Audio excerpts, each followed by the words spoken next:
Welcome to Lesson 3 of the Electrochemistry unit. We're going to talk today about cell potential, electrical work, and Gibbs free energy is going to make a reappearance. So first of all, we're going to put these together, thermodynamics and electrochemistry with this unit, and a little bit of physics involved. So we're going to talk about work for a second, and for us, we're talking about the work that can be accomplished when electrons are transferred through the wire, and it depends on the push of the EMF, which from the previous lesson was the electromotive force, which is going to be defined as the difference in volts between the 2 points in a circuit. So we have the EMF is equal to work, which is going to be in joules, over the charge, which is going to be something called coulombs. Okay, so 1 joule of work is produced or required when 1 coulomb of charge is transferred between the 2 points of a circuit. That's how you would read that. If work is flowing out of the system, it is assigned a minus sign because joules were lost. And when a cell produces a current, the cell potential is positive, and that current can be used to do work. Okay, so therefore they were going to have opposite signs. Okay, so we would have negative work over Q, which is the charge. A Faraday is a new concept for us, and it is the charge of 1 mole of electrons. And so we are going to use that constant of 96,485. Of course, if you're doing a multiple choice question, use 96,500.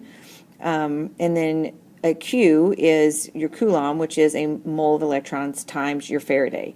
So that's going to be something that you want to put a star by, because we're going to use that later on in the unit. Okay, so for all of this process, we get to use this new formula. We put all that together, rearrange some stuff, so we get that delta G naught is equal to, we call it the knife equation, where N is the number of moles of electrons, and that's going to come from balancing your redox or your reduction potential and oxidation, and then F is your Faradays, which is the 96,485, and then E is going to be the voltage that you get from your electrochemical cell. Okay? So here we have that if you have a negative E, it is in thermodynamically unfavorable, and positive E would be thermodynamically favorable. And of course, we talked about that when we were adding up the voltage for a galvanic or a voltaic cell, because if you are in a galvanic or voltaic cell, you're always going to be a positive E, because that means it would proceed on its own. Okay, so let's do some calculations. So using the standard reduction potential from the chart, or if it's not on the chart, I will give it to you. It wants to know what is delta G for this particular reaction, and then it wants us to say whether it is thermodynamically favored or not. Okay, so first thing we're going to need to do is figure out what the voltage is. So we're going to look up for the Cu 2 plus, because that's what it's going to, plus 2 electrons, so it's being reduced.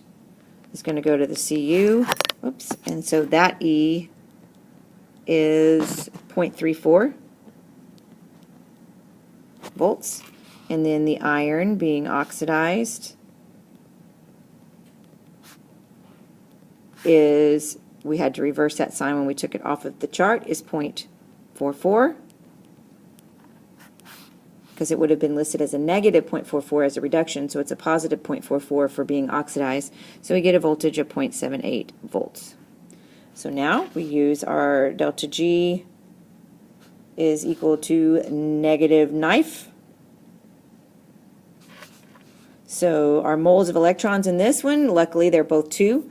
If you had one that was not the same amount of electrons, you would multiply to get the same number of electrons, and then that's what you would do in the equation, but both of those were 2. So we have 2 moles of electrons. Got to put our negative side. Our Faraday is 96,500 coulombs per mole of electrons. And then our 0.78 volts. Remember, a volt, so you can see how this cancels out, was a joule per coulomb. So that we're going to go ahead and use that so we can show that it's going to cancel out. So when we do all that, we get that that delta G is equal to a negative 150,540 joules, or we would say negative 150.5 kilojoules. And then, of course, it is negative, so it is delta G, therefore, delta G is negative, so favored. So this would be a favored reaction. Okay?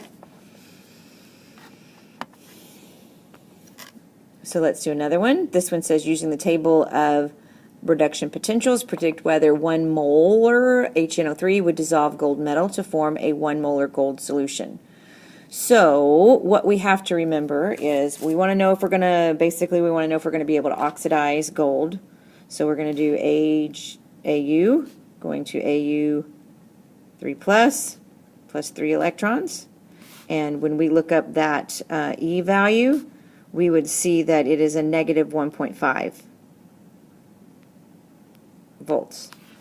Okay? Now, when we're dissolving a metal into acid, if you recall, what happens is we take the hydrogen and we form H2. Because when you talk about metals and acids, it's a single replacement reaction, and it would kick out the hydrogen and form H2. Well, if you go look up that E value, it's 0 because that's what the standards are based on. Okay? So we would plug this in and say in Fe, we have 3 moles of electrons. We have 96,500 coulombs per mole of electrons. And then we have a negative 1.5 joules per coulomb. So these things cancel. And we would get a delta G is equal to a positive 43425 joules. So this would not happen. Okay? And we kind of know that anyway if you recall back to the activity series, and hydrogen was listed towards the bottom, but gold and silver were listed underneath that as not reacting with hydrogen. So, but this is a way to mathematically show why it won't happen. Okay? All right. So next thing is dependence on cell potential for concentration, and that is for voltaic cells that are not at standard condition, which is basically not at 1 molar. Le Chatelier's principle can be applied here. An increase in concentration of a reactant will favor the forward reaction because you're going to shift away from it, and so then therefore the cell potential will increase. The reverse is also true. Okay, so in this particular one we are going to predict whether the E cell is larger or smaller for the following cases. And so if I increase in the first one, I'm going to be increasing, my manganese is still at standard conditions, but my aluminum is. So if I increase aluminum, that would cause it to shift away from it. So you would have less or a smaller amount. In the other case, my aluminum 3 plus is staying the same, but now I am increasing this one, so it would shift that way. So then I would have more, or I'd have a larger value. Okay? Now, I'm going to talk about now the Nernst equation, and it's actually a more mathematically way to do it. It is no longer tested in terms of having you do calculations. However, first of all, A, I disagree that they took it out, but B, a lot of times if you can think conceptually with the Nernst equation, it's easier to look at that and use that as an explanation. And if you did a calculation with it to prove what you did, unless they specifically said do not use calculations, you need to be able to explain it conceptually, then you would be able to do that. Okay? So the RT and F, it's E, which is the non-standard condition, is equal to E standard conditions minus this RT and F, then the natural log of Q. And Q is that reaction quotient. Okay, so we still have, because we're dealing with joules, we're going to be using the gas constant of 8.315. F, of course, is the Faraday constant, and is number of moles of electrons, and of course, because we have an R value, we have to put our temperature in Kelvin. okay? So the E without the little not sign is what the new one is at non-standard conditions. But we can rearrange this by taking out the natural log and use this particular equation. So I encourage you to memorize that equation. You could even plug it into your calculator, and that would be okay because they don't make you clear your calculators, okay? So let's, of course, we do an equation. That means we do a problem, okay?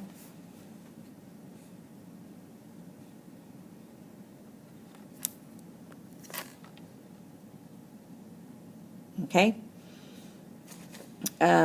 So as the energy declines with the reactants being converted to products, eventually you run out of juice, basically. That's why your battery goes dead.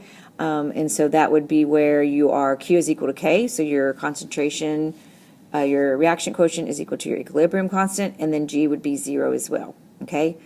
So here is where they're doing particularly a cell within the same cell, and that is where you have the compartments separated by that porous disk, and so you're going to still be depositing that, okay?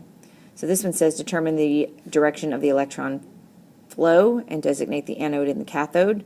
And so we would be looking at this and see that you've got 0.01 molar on one side and 0.1 molar on the other side. So since this one, see there and there, so that means that this must be flowing that way, okay? And then because it's flowing that way, and that one's getting stronger, then this is going to be the anode side, and this is going to be the cathode side, okay? And of course cathodes are positive, and that's negative. So we should see this one getting bigger as the reaction proceeded. All right, this says determine E cell, E naught cell, and E cell based on the following half reactions. So they're giving us the two reduction potentials. Of course, the one that's the most positive is the one that gets to be reduced. So we are going to reverse this one and say Zn yields Zn 2 plus 2 electrons. And then we're going to say a positive 0.76. So that our overall E cell at standard condition is 1.76 volts. Okay? So we are going to calculate E at non-standard conditions. So we're going to use this E cell minus the 0.0592 divided by N, which is your number of electrons, log of Q. Okay? If I go back up here and look, this one had 1 electron, this one had 2, so we would multiply this by 2, right? Because we need to have the same number of electrons. So then that reaction would become 2VO2 plus 4 hydrogen plus 2 electrons, 2VO2 plus 2 water. And the reason that's going to be important is because in that reaction quotient we have to raise things to their correct coefficient. Okay? So let's figure all this out. So we would have 1.76 volts minus 0.0592 over 2 electrons, 2 moles of electrons, times the log products over reactants, right? So we would have 1 times 10 to the negative 2 to the second times 1 times 10 to the negative 1 over 2 molar to second power and 0.05, to the fourth power, because that had a 4 on that. Okay? So when I put all that in there and do my calculations, I get that E at non-standard conditions would be 1.89 volts. So it would actually go up, which makes sense. We increase the concentration of the hydrogen, and we increase the concentration of, well, we decreased it of zinc. Okay? No, we didn't. That was a product. Sorry about that. Okay? All right, so let's go to the next thing.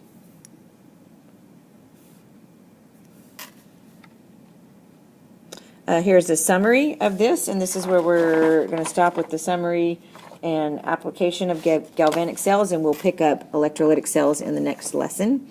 Of course, we've already talked about this. Negative E is thermodynamically unfavorable. Positive E is favorable. E is 0 is equilibrium. That means you have a dead battery. The larger the voltage, the more thermodynamically favored the reaction. Delta G is going to be negative for a thermodynamically favored or for a battery. And then, of course, K greater than 1 means that products are favored. Okay. Two important equations are the rat link and the knife minus knife equation. And I'm going to let you read through all those. Those values are given to you on your sheet. You do not have to memorize Faraday constant, R values, or anything. The main thing you need to remember for R, and it is on your sheet, is when we're dealing with energy or joules, we're going to be using the 8.31 formula. Okay? So here are your favored conditions. E cell greater than 0 and delta G negative and K greater than 1. Okay? So here we have this exercise here. And that is, it tells us the oxidation, gives us our half reactions, and so it wants us to balance the redox reaction, and then it wants us to calculate E, cell, and K. So if I'm looking at that, excuse me, the one that's more positive gets to be reduced, so I'm going to reverse this equation. So I'm going to have Cr2 plus going to Cr3 plus 1 electron. So this is going to become a positive 0.50. So that's an easy equation. E cell is just going to be 0.67 volts. Easy peasy. I know that the first one has 2 electrons, the S406, but the chromium only has 1, so I know that I'm going to multiply this by 2. So I know that my electrons will cancel out, so my final equation is going to be S4O6, 2 minus, plus 2 chromium, 2 plus, yields 2 of the S2O3, plus 2 Cr3 plus. So that's balanced. So far we've got our E, we've got our balanced, and then the last thing is what is K? So we are going to need to get to K, we're going to have to do delta G is equal to negative rat link. But guess what we don't have right now? Delta G. So we're going to say delta G is equal to the knife equation. So we are going to get 2 moles of electron. Don't forget to put the negative. 96,500. I just realized I'm using the 96,500. I should have been using the 485. Either way, I think they would give you credit. And then 0.67. So that's going to give me a negative 129, 310 joules. And then I'm going to plug that in to the rat link.